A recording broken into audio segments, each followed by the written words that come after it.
Well, welcome to another episode of the Leadership Enigma podcast.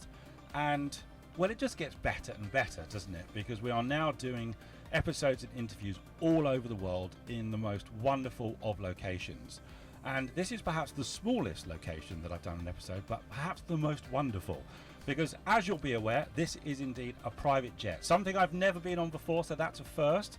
But there is a story as to why this episode is on a private jet. Trust me, you do not want to miss this particular episode when I'm going to be talking to the wonderful Edwin Brenninkmeyer to find out why we sat on a private jet, Edwin, and how did this all happen? So come back to me just after the break for this amazing episode.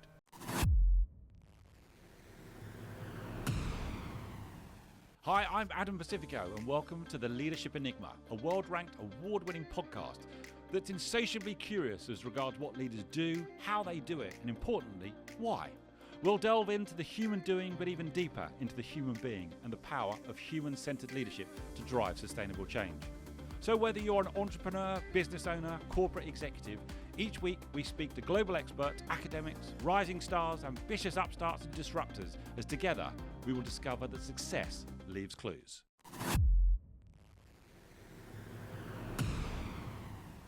Edwin, it's a huge warm welcome to the Leadership Enigma. How are you? I'm very well, thank you, Adam. Thank you so much for having me. It's a real honour. Well, I think I should be saying that to you because we're on one of your jets. But there's a story to that. Just help everyone understand, where are we? Because you'll do a much better job than me. Sure. So this is a Pilatus PC24 jet. And I think to answer your question, why are we on this jet, I think there's a lot of misconception about what business aviation is all about. Right. People see jets on Hollywood and they see very, very large aircraft. You know, a lot of the time flying a business jet is a productivity tool. Yes. People actually use it for business. They use it to get to meetings more efficiently, to have multiple meetings, so multiple hops in one day, and then be able to get to their families at night without staying in a hotel overnight. Right. So it's a very, very different kind of concept from what a lot of people think. And when we talk about your jet, you're in the aviation business. So you're currently the CEO of an aviation business. So Correct. just help everybody understand that. Yeah, so I started the company back in 2015. I have always been very, very passionate about aviation. I've benefited personally from aviation. So as a pilot, flying myself around, I used to be in the retail business. So using the aeroplane to actually visit stores where normally people can only go from major airport to major airport and not see some of the ancillary stores, Right. has been a big, big benefit to me, as well as the sheer enjoyment of flying and the pleasure of flying. And that's what led me to aviation, to starting an aviation business. So started in 2015 and we've grown it ever since. So let me go back to the word pilot, because I heard that loud and clear. And you were a pilot from a very young age. So just Correct. tell everybody when you first fell in love and started your private pilot's license, because you were young. Yes, I think when I first fell in love with aviation was probably when I was about 3 or 4. My mother tells me. I mean, Right. I can't remember that, but Okay. I've always wanted to fly. I've always just felt we live in a 3-dimensional world, but we only operate in 2 dimensions, so I had to explore the 3rd dimension. Right. And I just love aviation, and had model airplanes as a child. And then when we went on holiday, we were quite close to a little airfield in Yes. Switzerland. And I pestered my parents and pestered them relentlessly. And eventually I did a flight. And the pilot who flew me that day let me fly the aeroplane, Right. let me handle the controls. Wow. When we landed, he told my parents that I had some talent. I mean, I was so lucky. So many things came together. Right. And I owe a lot to that particular pilot. Have you ever gone back to that person and said thank you for that moment in time? I have. He lives in Basel in Switzerland. So yeah, so I'm still in touch with him, but he's most amazing guy, and I'm so grateful to him for doing that. And I think that helped convince my parents to get me into aviation. And I was allowed one flying lesson every holiday, so I learnt from 14 to 17, soloed at 17, and got my license shortly after. So. Wow. So you got your private pilot's license at age 17. Just help us understand, what did you have to do in order to get that? So as I say, my route was slightly unusual because I started so young. So normally you have your first solo at around 15 to 20 hours. Right. But I did everything, so I didn't go solo.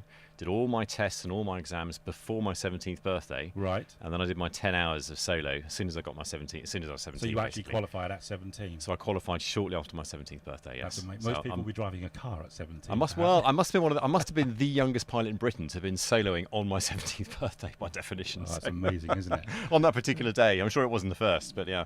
So I want to go backwards to go forwards because, yes, we're sat on this incredible plane. Yes, you're the CEO of an aviation company, but that's not how life started, is it? You were born into really a retail-focused family, and 6 generations worth. So tell us a little bit about that. Yeah. So I think again, I was very privileged to have been born into that family, and I learned a lot about leadership. I mean, this is a podcast about leadership, so I learned a lot about people management and about leadership from those retail days. Right. Retail is all about people and all about managing people. And I think also, we've been a family business, as you said, 6 generations, which is a long time. It's a real legacy, isn't it? It is. Right. Yeah. So, I learned about long-term value creation, which we can come back to maybe later in the podcast, but, long-term value creation, doing business ethically. And it makes sense. I mean, aviation actually is a very, very small industry, and everyone knows each other.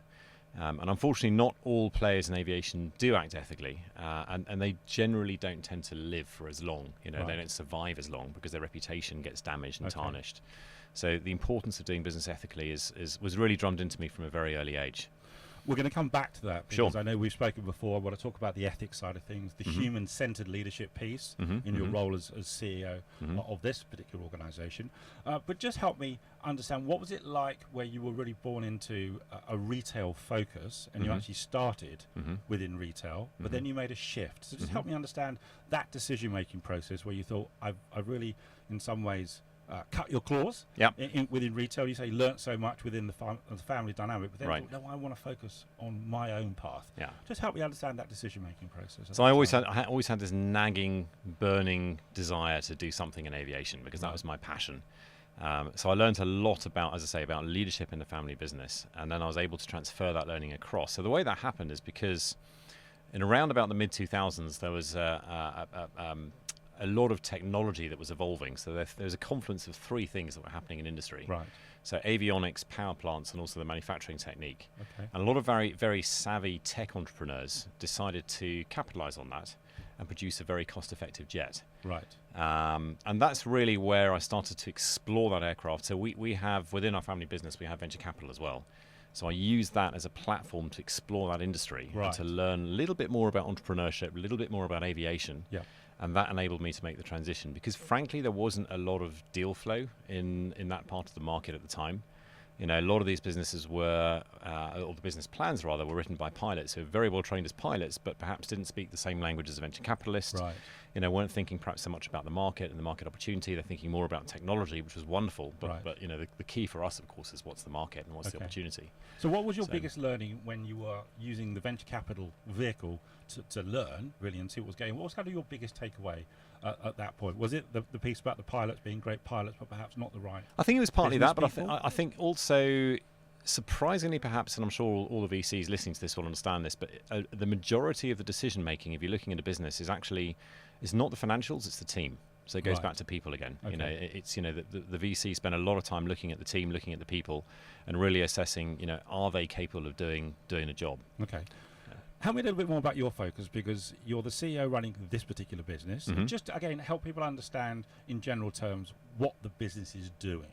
Sure, yeah. So we started off working with a Swiss manufacturer called Pilatus. Yes. So we purchase the aeroplanes from Pilatus. So we take all the risk on the aeroplanes at a wholesale price, and then we sell them at a retail price. So the risk is high, but the reward is also very high. So with that reward, we reinvest that into producing really exceptional service. Okay. So we have the maintenance. We're a true one-stop shop. So we have maintenance. We also have flight operations as well.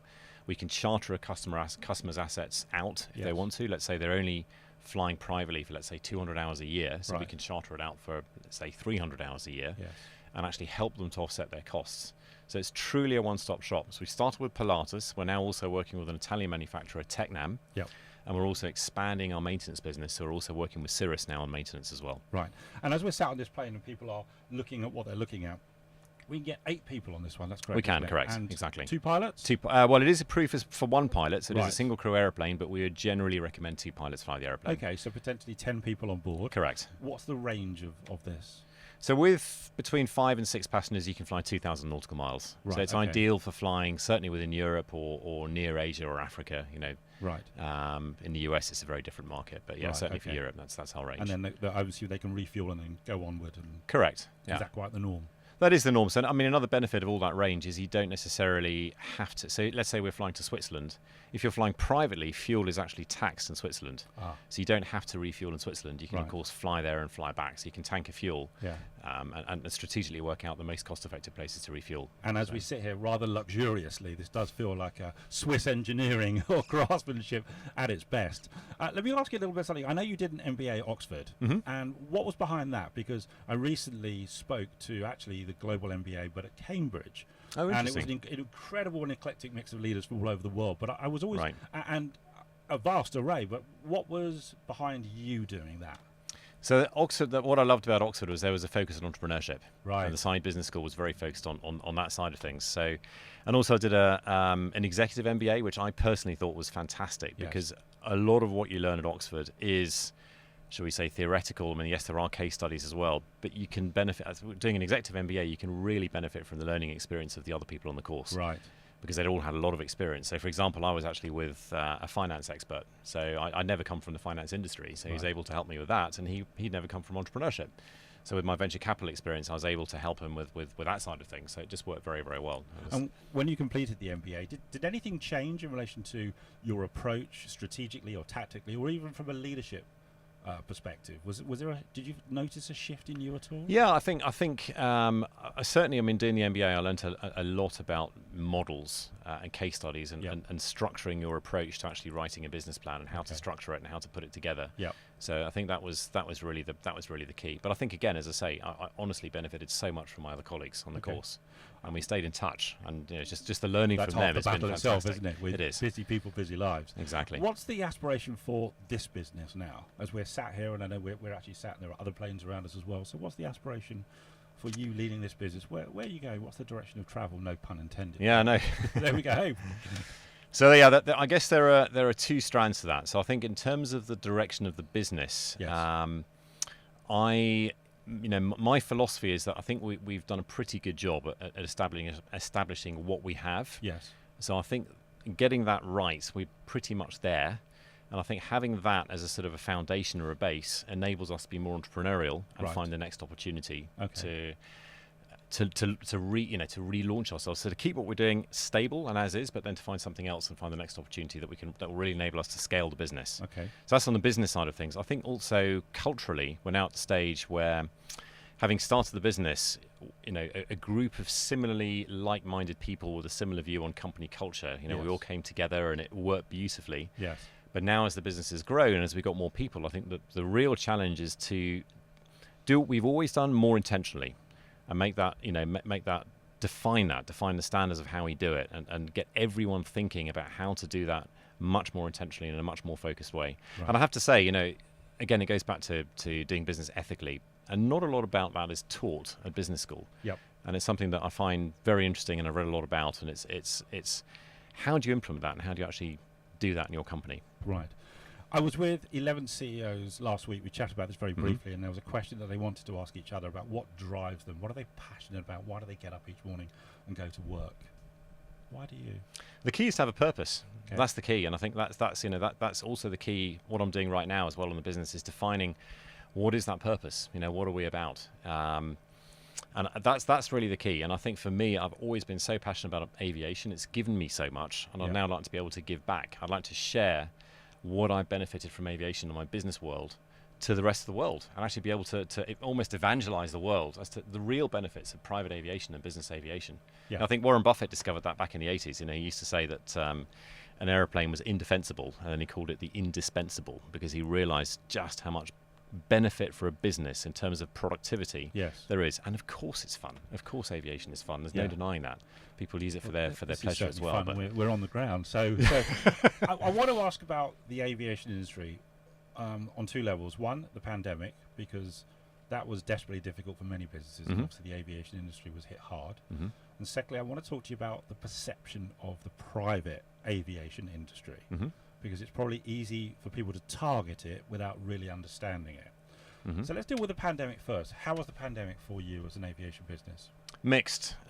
Initially, very, very difficult. Very difficult. The phone didn't ring for months. We had 2 aircraft in stock. Right. So it was a very, very trying time for, as I say, I think probably from when the pandemic started, right the way through to September of 2020. And then the world changed. I mean, it completely went the other way. Right. McKinsey did a study pre-pandemic, and they said that 90% of people who can afford to fly privately chose not to. So I think the pandemic pushed a lot of those people into business aviation because they didn't have another option in commercial aviation. So they tried business aviation and they loved the experience, and I think that's what drove more and more people to business aviation, and they stayed and they remained. It was a mindset shift, wasn't it? So which I want to come back to. Yeah. I want to ask you on a personal level, how did you deal with, many people talk about the pandemic as a black swan, was it? That's a different question. But how did you personally deal with that downturn and that level of uncertainty where you're talking about a global occurrence of which you have no control whatsoever? So how personally did you deal with that level of uncertainty, where you say you're sat on, you know, a couple of planes and no one's ringing and nothing's happening? How did I personally deal with it? How do you do? It's tough. How did you deal with that? It's incredibly difficult. I think what really helped me, to be honest, is the fact that we still had a maintenance business. The aircraft still had to fly. I mean, even though airplanes weren't flying, obviously, for a long period during the pandemic, a lot of the maintenance inputs were routine, and they had to be done, and we were considered an essential service, so we were allowed to continue the maintenance business and continue operating. So I think that was hugely beneficial. So, you know, the operation continued, even though sales stalled. Yes. The operation continued, people carried on going to work, and people still felt they had that sense of purpose that we keep coming back to. And that's what kept us going. And you just got to hang in there. I mean, it is very, very tough. And and you know, I can give you one little story, if I may. Please. I know this is the That's time, why but we're you here. know, we had, you know, we love a story. We had 2 airplanes in stock, and of course, it is very, very tempting. You know, the first customer that comes through the door, you say, well, you know, this is the idea. We purchased them, absolutely. We did purchase them, so they were in stock. So they're sitting in our hangar. Yeah. Right. Okay. So, you know, that's our risk. And of course, you know, the temptation is to sell it to the first customer that walks through the door. Yeah. But we don't do that. Right. And that's tough, you know, to say no, you know, to still go through the same questions and ask the customer, why are you using this aeroplane? What's your purpose? What do you want to achieve? Is this really the right aeroplane for you? Right. And then to have the courage to say, no, actually, we don't think this is the right aeroplane for you. Okay. And that's long-term thinking. That isn't just selling the aeroplane at all costs and thinking short-term about value creation, or, you know, about generating a return in the short term. That's thinking long-term. Hopefully that customer had a good experience, and they're going to come back in a few years' time and say, you know what, I really trust those guys because they're honest with me. We turn people down. And it's all about long-term value creation to ensure that we're getting the right customers, because what we don't want to do is have a customer who's not satisfied when they bought the aeroplane and they come back to us and say, you know what, I'd never trust those guys because they'd sell snow to Eskimos. So what might be an obvious reason to turn someone down, even if they have the means? Yeah, if the mission isn't right. So that's the key thing. You know, the key thing you always ask a customer is, you know, what is your mission? Why are you purchasing an aircraft? What are you intending to do with it? Yeah. And every airplane does have a specific mission, so you have to make sure that the mission suits that particular customer. Can you give me an example? Not about an individual, but kind of an example of a mission that you hear a lot, that is consistent with the purpose that you have in the business that you run. Yeah, so I mean, you know, somebody, let's say he wants to fly, I don't know, from London to Geneva, let's say, and they say, well, you know, the jet's faster. Sure, okay, so you're used to flying from Heathrow to Geneva Airport, I get that, but where's your office? Right. And what's your final destination? Right. And actually, have you considered flying from Red Hill or Biggin Hill or Elstree? You know, you mentioned Elstree. Yeah. And have you considered where are you going in Geneva? Maybe Lausanne is closer, maybe Annemasse is closer. Right. So for that sort of mission, absolutely, right, because you know, again, the customer isn't necessarily used to business aviation and the benefits of business aviation. Okay. So that way we can say, okay, so yes, the airplane might be a little bit slower than a jet when it's airborne, but we can land you much closer to your final destination. Right. You know, or let's say they really do want to travel a longer distance and go to the south of Spain, for example. Then we say, yes, actually, the jet is better than the turboprop because that's where the speed comes into it. So every airplane has a different mission. We are sat on a jet, aren't we? We are, correct. This is a jet, yes. Two, although you wouldn't be able to tell, to be honest, from the cabin. I mean, No. they're you know, the jet cabin and the turboprop cabin are very similar. Right, but this is the jet version. This is the jet, that's correct. I feel I'm becoming more knowledgeable about certain things. I want to come back to a statistic you mentioned, that 90% of people pre-pandemic who could afford such a thing chose not to. Correct. That shifted. Yes. So that's a mindset, because I always say that it's as people believe, what they believe is then how they behave. So what shifted in the mindset of your customers that then they started to say, no, I've changed my mind, I will? I think it was just simply, you know, needs must. I mean, the inability to fly commercially at the time during the pandemic drove more customers to business aviation. Right. And then during that process, they learnt and discovered all the benefits that business aviation has to offer. Okay. So in the US, for example, I mean, this is a great contrast. If you contrast the US with Europe, the vast majority of customers that fly in business aviation aircraft are middle management. And a lot of people don't realise that. Oh, Tell They me always more. assume it's top CEOs Yes. and top executives, but no, companies will actually buy, in the US, companies will buy a jet to fly their middle management around. Right. Because the US is very hub and spoke on the Yes, airlines. yes. You know, there are long distances to drive by car, so that the network and the infrastructure in the US isn't ideally set up for public transport, and they really benefit from business aviation. Right. And the same is true in Europe. I mean, there are a lot of missions in Eastern Europe, or even within Western Europe. I gave you an example just now. The customer going from London to Geneva. Yes. That's Which is where I typical was Western yesterday. Europe. What's where you were yesterday. Yeah. So there are many destinations that are not accessible by airline, that Right. are accessible by business aviation, and it's a productivity tool. A few years ago, I picked up a customer in Farnborough. Actually, there are 9 people on the aeroplane. 9 people on the aeroplane. Picked them up from Farnborough, flew them to Maastricht. 1 got off for a meeting. Yes. Then they had a meeting there, waited for an hour. Then we went to Antwerp, had another meeting there, and we got them all home at night. That would have been impossible by airline. Right. So this is the productivity piece. Correct. Let me deal with some of the myth busting or people's perception versus reality. Mm-hmm. Because there will be many who think, in a world that is now focused on sustainability and clean energy Mm-hmm. and carbon footprints, Mm-hmm. where does this business model, where does this level of productivity sit in that debate? So in terms of emissions, emissions are absolutely minuscule. So Right. aviation is 2% of global emissions. Aviation, Yes. business aviation, which is this sector, is I think 2% of that. Right. So overall, I believe the percentage is something like 0.00 something There's the percent. first myth, isn't it? Because the I'm first myth. assuming this private jets are very easy to Yes. point to and say Yes. they're the scourge of Yeah. what we're trying to achieve. Yeah. But I have to say, that does not mean that this industry is not fighting tooth and nail to Right. become more sustainable. Okay. That is absolutely top priority for this industry, and we're very, very focused on that. And I think that's the huge, you talked about where this business is going in the future. That's Yes. the entrepreneurial opportunity for us. Right. And that's what I love about entrepreneurship. This is a great time for aviation. It's to try to find a way of flying more sustainably, and the whole industry is working so hard on that. I know you're working with the Swiss and the Italian manufacturers. Are Correct. you working with them as well in relation to that aspect? Do you get to feedback to them as a customer yourself? in Not relation to yet. what you want? Not yet, but maybe in the future. So I do have an investment in electric aviation startup as well in the UK. I was going to ask um, about electric. Yeah, so a company called Skyfly. Right. And so that's very much my intention is to learn from that business and to understand better, what the infrastructure needs are for that sort of company. Yes. I think for us to be an OEM, a manufacturer, I think is unrealistic for our business. Right. But we are a service provider, Yes. and that's what we do. So I think if we can find, what is it that every one of these aircraft is going to need, and how Right. can we do that? Then we can provide input to the OEMs, to the manufacturers, Yes. as to how they can develop, and also we can develop something ourselves to be able to support the industry in the future. Might there be a time in our lifetimes that we see electric flight? Well, it's already here now. So electric aviation already At this exists, level? and not at this level. So I think it's a 2 or 3 billion industry already. Right. So it's very, very small trainers. Right. They've got no range. So I believe, some of the projections from one of the big 5 consulting companies, they had a prediction that in 2035 there'd be that hockey stick effect where the yes, industry the suddenly uptick. balloons. Right. And I believe that's probably realistic. Okay. So Tecnam were developing they were working with Rolls-Royce to basically produce an electric-powered version of one of their existing aircraft. Right.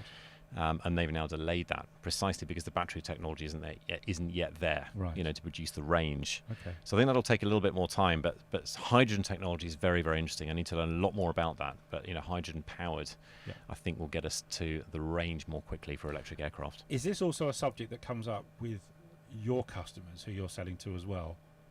Some of them, yes, it's important. Especially So corporates. I'm yes, thinking if they've got ESG policies. absolutely, And they're absolutely. also thinking that they are Yeah. potentially easy to criticise. Correct. Are they coming and asking those questions before they also purchase? They do. So for example, we carbon offset all our flights. So we have a charter business. Right. So we don't even ask the customer, we just do it. So Right. that's something that we just do. We carbon offset all our flights. We try and use sustainable fuel where we can. So Biggin Hill, for example, here, Yep. here at our base, they have sustainable aviation fuel. So it's still aviation fuel, it's still Jet A1, Yes. but it's produced much more sustainably, different ingredients, and that's Right. something that's already here and now that we can actually work and grow. And Pilatus have done the same. So they've actually worked. They came here in this very aeroplane, not this very aeroplane, but similar type. Yeah. And they had one engine with one fuel tank running on sustainable fuel and the other one running on normal fuel. and they analyse the results, and there's absolutely no difference at all. So the aeroplanes can run on sustainable fuel. That's why I love this podcast. I learn all the time, which is great, isn't it? let me stick to the customers, because again, there's, as you say, Hollywood, influencers, whatever it might be. There is a perception about private jets. Let me talk to you about customer centricity, customer satisfaction. I'm assuming you talked about the corporates, but also the clients that you're looking at are the ultra high net worth who see this as a productivity tool. So what is your approach? Because I know integrity is massive to you, and ethics is massive to you.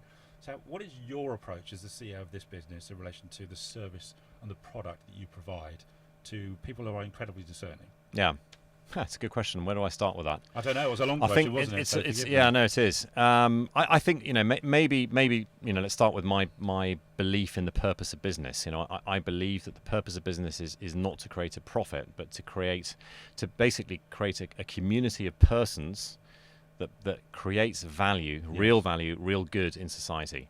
And the ultimate goal of business is to provide a very high level of service and produce real service. So I guess what I'm saying with that is it goes back to the people-centric nature of the business. Okay. It's a community of persons, so it's about the human being, about flourishing and developing the human being who's working in the company to produce a real service that's of real value to the customer as well.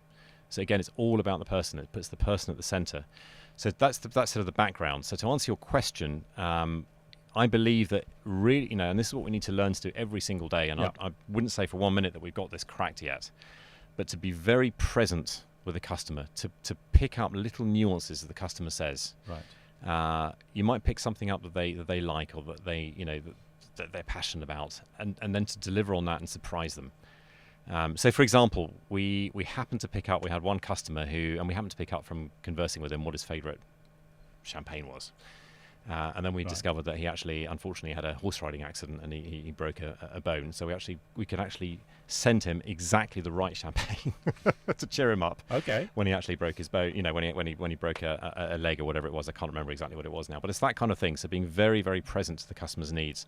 Another customer he wanted to actually, not a productivity tool, but he'd sold his business. He'd had a liquidity event. Yeah. And he wanted to buy the aeroplane, frankly, as a reward to himself for all his hard work. Right. And he wanted to enjoy the aeroplane, and he wanted to enjoy going to all these different things. And again, by being attentive to that customer, we learnt where he goes, where he likes traveling to, where his favorite places are. Right. And then when he bought the aeroplane, we presented him a binder and a book of all the airports that he could fly into and all the places he could visit that suits what he enjoys doing. So I think service is an ingredient, and service is important. But we have to go one step beyond. We have to be attentive to the person. It's all about the person and the individual. I remember seeing something from an article as I was doing some research, Edwin. I think you talked about unreasonable hospitality. Yes. Is that what we're talking about? That is exactly what we're talking about. Tell me a little bit more about where does that come from in you then? So that was, it was actually a book I read recently by Will Guidera, which I strongly recommend, and that's what it's called. It's called Unreasonable Hospitality. And I mean, honestly, it is a terrific book. I don't want to spoil it for the viewers, but he was in the restaurant business, so similar to us, very, very high service business, where customers would come and would spend $1,000 on a meal easily. Okay. And he tried to get to he was in the top 50 best restaurants in the world, and he wanted to get to number one. Yes. And he went to all these different restaurants, and he very quickly realized that actually he wasn't in the food business. His business was not about food. Yeah. It was about connecting people. Right. People come to a restaurant because they want that connection, and they want to create memories for themselves. And when he realized that changed everything. Then he realized that, again, that unreasonable hospitality, being present. And his favorite story is, he actually buys a hot dog at a New York hot dog stand. You can imagine that, people are spending $1,000 on a meal. Yep. And he had to convince his chef, okay, we're going to serve this hot dog. Yeah. And the chef looked at him and he was mad. He said, no, really, trust me on this. But it's about the connection piece. It's about, and they were blown away. It cost nothing, and it was an experience they would never, ever forget, and they were completely blown away by it. And it's he always says he doesn't want to be the best restaurant, he wants to be the favorite restaurant.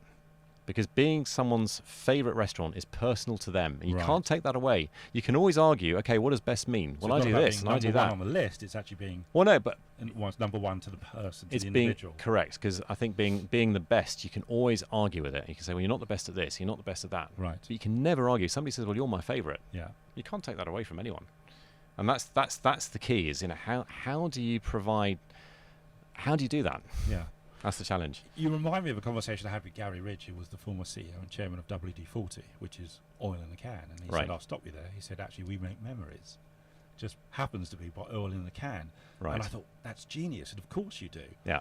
So tell me, what is the emotion with a purchase such as this? Because this, in many ways, is aspirational, is something where people can live out, as you say. Someone had a liquidity event, and this was a celebration in order to do things. But you're creating memories for people, aren't you? Or we're creating memories. I think it's something to do with achieving the pinnacle of personal achievement or personal aspiration, or not even personal, but corporate as well. Yeah. If you're at the stage where business aviation can become a real productivity tool, that can move the business to the very pinnacle of its performance. Yeah. And also the individual, as you rightly said, if they've actually achieved something and they've had a liquidity event and they've worked incredibly hard all their life, and they can justify purchasing an airplane, it's the same kind of thing. And ditto for us internally. I mean, aviation is very highly regulated. Yes. Achieving a very high standard of excellence and always being at the very pinnacle of your performance as a business, all of us in the company, is all part of that as well. Right. So I think that encompasses both the customer, also the ethos of our company, how we should do things, and it's all of that really. You've just spirited me on to asking a question now, because we were talking to, as I say, a number of CEOs last week who are all working in financial services and insurance, heavily regulated, pharmaceutical, legal, aviation. Right. So how do you as the CEO operate what I would describe, where's your freedom in the frame? Because there is strict regulation. Mm-hmm. A plane like this is looking after the lives of people, so some might consider it also high stakes. Mm-hmm. So how do you operate? How do you find the space to innovate and create and do things differently and maybe be a disruptor within a heavily regulated environment? Yes, you can, and I think that this goes back to some of the examples I gave before. Right. If you're very attentive to the customer's need, I mean, there's nothing in the regulation about giving them a binder of all the favourite places to visit. So I think that's where we can really do something that's very, very personal, the personal touch. Okay. Yeah, but I think again, I mean, it is a very relevant question, because this is the challenge we sometimes have with customers. Right. They do want to do. Obviously, they want to do everything they possibly can with the aircraft, and sometimes we have to say, "Look, I'm sorry, but no, safety is a priority, right? And we don't just want to stick to the rules. Frankly, we most important thing for us is that the customers are safe. Yeah. And frankly, that sometimes means going above and beyond the rules. So yes, the rules is a bare minimum, but the most important thing for us is safety. Again, it goes back to the human person. Yes. Their families are flying in this airplane. Yeah, we want to make sure their families are absolutely safe. And so that's sometimes a tough conversation to have with the customers. Is, look, I'm really sorry, but we don't recommend this. And they get frustrated, but I think ultimately, again, long term, they understand that, you know what, I trust these guys. They wouldn't be telling us to do this and it's a difficult conversation to have, and they know that. So how important is it for you to be a trusted advisor or trusted business partner to your clients above and beyond the competition? I don't know who your competition are. Sure. But what is your thought about you being that trusted business partner? It's absolutely key. I mean, honestly, this aviation business aviation especially, is all about people. It's a people business. Yeah. And that's why I'm doing this podcast. I need to be present. I think, our customers need to see the whites of the eyes of the owner of the business. Right. And that personal connection, being able to look in the whites of the eyes and understand, really have trust in that person, that individual. Yes. That they mean what they say and they're going to do it is absolutely key. If you don't have that, I think it's very difficult to do business. So how would you describe the purpose of this business now? Because this is really, you're the CEO, you're the founder, you're the owner, therefore you have a shadow within this business. Not only the people that are working for you, but beyond. So how would you describe the current purpose of the organisation? I think I want the people within the organisation, so we talked a lot about the customers, but I want the people within the organisation to really flourish and to grow, to develop body, mind and spirit. Right. That's the purpose. They're not coming to work to do a job. They're coming to work to create some real value in society. To work is to create, and to create is to be human. Okay. And I think that for me sort of encapsulates what I'm trying to. It's not just coming to work and earning money. It's actually. I think human beings are most satisfied when they're creating, and it goes back to what you were saying before. How can you be creative in a highly regulated environment? Well, that's the challenge. Is if we can encourage our staff to be creative, to come up with ideas, how we can surprise our customers. It's fun. Yeah, it's really good fun, and they can actually enjoy doing that. And it's it's a fun thing that, gets people energized, gets people enthusiastic, and that's what it's all about. And they're developing themselves. They're trying to pursue their own excellence and their own high standards. And it's important for everyone to be able to earn a living, and it's important for every business to be sustainable. yes, But it's also important for every business to have a purpose. And one of the questions I'm being asked now by some of the very largest businesses is, how do they be a force for good? How do they now provide real good for the communities within which they operate above maybe a product or a service? How do you balance that need that people need to be able to earn a living? This needs to be a sustainable business. This needs to be a very purpose-driven business as well. Yeah. How do you manage that? Sometimes some people think there's a tension between the two. I don't think there is. I don't think there is either. I really don't. I think, again, everything I've read and studied about doing business ethically is just common business sense. It just makes sense. And I think, again, it goes back to long-term value creation. I think that's where a lot of companies go wrong. If you're focused on the next deal, on closing the next deal, on the next 6 months, on the next 12 months, and you forget the long term, you can actually damage the business in the long term. And aviation is a long-term business. Customers buy airplanes and keep them for a few years, and you want them to stay loyal. You want them to trust you. Yeah. So you're trying to create long-term value in the business. You're driving that, but where's that coming from inside you? I mean, that's the essence of you. Where's that coming from? I think, again, it's the family business originally, so that's what I was brought up with. Dare I say, I'd probably took it for granted. Yeah, I was very familiar with it. I was used to it. Then when I left the family business and started on my own, I very quickly realised that not everyone works that way, and I've seen lots of failures on the way. Right. I mean, an obvious one everyone knows about, for example, is WorldCom. And actually, Cynthia Cooper wrote a very good book, right. And she was actually the accountant that uncovered the issue with WorldCom. And again, there's a lot of integrity. So there's prudence. She exercised prudence to actually uncover the problems. She exercised justice to make sure that the investors' interests were protected. Yep. Moderation to not go public until she had actually done all her research until it reached fruition. Yep. And courage to then go public despite personal sanctions. So it's all of those things. Okay. And I think it's there's so many examples of companies that don't do that or that have fallen by the wayside. So that's where I realised actually I need to be much more intentional about how I develop this in my own business. And my management team loved it, and that was another catalyst for me. Okay.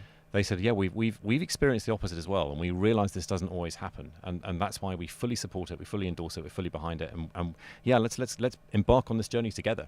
So let me ask you a couple of questions about you as a CEO. What do you think is your role now as CEO of a business? So my role as the CEO is very much to define the culture. And also to seek out new opportunities. It's to find where the opportunities for growth are, where the business is moving in the future, to navigate. You mentioned the pandemic. Yes. To be aware of what's happening politically, economically, to navigate the business through those choppy waters in the most effective way, and to have a vision for the future of the business. And along the way to define the culture and take the business with that culture. And are you involved in most aspects of the business, or are you hands-off with many aspects of the business now? So the management team are their own entrepreneurs. Right. And I really want it that way. Their role... Was that deliberate? That's absolutely deliberate. Right, okay. And I believe that also they should be doing the same with their employees as well. That there's nothing better for the human being to feel that sense of autonomy, that they're trusted. Yeah. We trust you that you can make your own decisions, you can do things. Yeah. And frankly, they know a lot more about the business than I do. They really do. I mean, the maintenance guy, I wouldn't have a clue. And, our flight operations and sales, they're so much better at it than I am. My role is very different. So they do that, but my role is absolutely to define the culture, to make sure that we're all integrated and we're, cohesive as a company, that we're one business and that we're all pulling together in the same direction. Okay. So here's an interesting question for you. Who actually is Edwin? I know the background you've come from, 6 generations of entrepreneurs and business success, CEO of this business. Mm-hmm. But who is Edwin? Oh my goodness, that's a tough question. I think I'm learning every single day. The day you stop learning is the day you need to say, that's it, I'm not doing anymore. Yeah. So every single day, I think I need to learn, I need to develop myself. That's a tough question, actually. You're asking a tough question there. I don't know how to answer that. The reason I ask you that is because I'm passionate about human-centered leadership, and we've had a couple of conversations, and you are very people-focused and human-focused. So that's what I'm intrigued in, because everyone will see Edwin, and if I look on the role that you have, the human doing, I'm really intrigued as the human being. Who is Edwin, if you were almost describing yourself, but not in any ways describing the background or even the role that you have now? I don't know. Well, if I can, you might have didn't anticipate that question. No, I didn't anticipate that question at all. But if and I say this with honestly the greatest humility, because I'm a long way away from this. I'm really a long way from this. But if I can help to define the industry, to shape the industry, to become more ethical, again, that's a side of business that's not talked about and that's not done intentionally. And if I can help to shape that and define it, and to be, to provide some leadership in that, so the rest of the industry will benefit and will follow on. And if I can prove that actually doing business ethically is doing business profitably. I don't. We all have red blood cells. No, I mean we all have red blood cells, right? And without red blood cells we die. Right. But do we spend every minute of the day obsessing about how many red blood cells we have? Of course we don't. Yeah. And it's the same with business. If you're not profitable, it's not going to succeed. So, but to focus on what's really important. If you focus on doing business ethically, on the service, on creating real value, on developing your staff, that's the route to profitability. Yeah. And if I can prove that, then I think I'll be very, very, very satisfied. Let's talk about legacy. What is it you hope people say about you when you've stopped doing what you're doing? What's going to be on my tombstone? No, I don't want to talk about that. But I'm talking about. No, sure. I'm talking about when you may transition. You're not doing this role. Oh, do you know what? I'll make it even easier. Where you're with your people, you're with your team, and then you're out the room. What is it you hope they say about you? I hope they say that I lead by example. Yes. That what I preach I do, and that I would like to think they've learned something from me, quite honestly, and I say that with great humility, because I have a lot to learn myself. Yeah. But I'd like to think that I've left a legacy in the industry that we can do things differently and do things better, and continue to do things better. Let me finish off with this question. What's the best piece of leadership advice you've given or received? Gosh. I probably could have come up with an answer if I thought of that before. Or even just the thing that is front of mind for you. Because it may well be something that's important to you right now in the context of the work that you're doing. Is there anything that kind of is front of mind for you that's important for you? I think it's what I've said before. I really do think so, and I'm sorry if I'm repeating myself, but I think it's putting the human being. It's putting the human being at the centre of everything. Right. The dignity and the value of the human person at the centre of everything. I think that's the key. That's the key to leadership. If you put the human being at the centre of everything, then I think you're well on the way to being a successful leader. Well, I hope you've had fun. I've had a lot of fun. On the leadership It's been absolutely superb. And you've challenged me as well. It's been thoroughly enjoyable. I said to you, it's great. You'll in many ways lead the conversation, and I'm insatiably curious. And I've always said, and I continue to say, every single episode is incredibly humbling. Mm-hmm. It's an absolute privilege. I get to do things that I've never done before, and this is one of them. But when was the last time you had a conversation like this? I've never. Well, then that's never, great frankly. Feedback, because I know you've done a number of podcasts. Yes. Yeah. So, exactly. Yeah. We are trying to get better. I'm using the role we. Yeah. Learning all the time. When you talk about learning, we're learning all the time. Just in relation to trying to set things up as we were doing on the plane, which was great fun. But what would your advice be to me with this platform and over 200 episodes now? And I have a passion and a focus for human-centered leadership. What would your advice be for me, maybe? This is very practical advice, but I personally would really benefit from the experience of some of the other people on your podcast, some of the other CEOs. If they've done this, if they've implemented it, how have they done it? How have they actually achieved it? What's been their success? Yes. And if you can draw that out of them, and that would be fascinating. I think that we could all learn from that. And there's a real alumni now to the Leadership Enigma. We'll say with over 200 episodes, and so in some ways that is a challenge for us now. Is how do we leverage that collective? Because absolutely, that's the board no one can afford. Right. And so I think that's a really good question and a really good challenge for me to say, how do we leverage the collective, and how do we start in some ways to package up that learning. Mhm. I've got some ideas on that, but that's Excellent. another episode altogether. Fantastic. Edwin, you're an absolute superstar. Thank you so much for Likewise, taking thank time you out so of your much, day. Adam. Really appreciate Thank you so it. much for introducing me to this. I don't want to leave, actually, but that's just...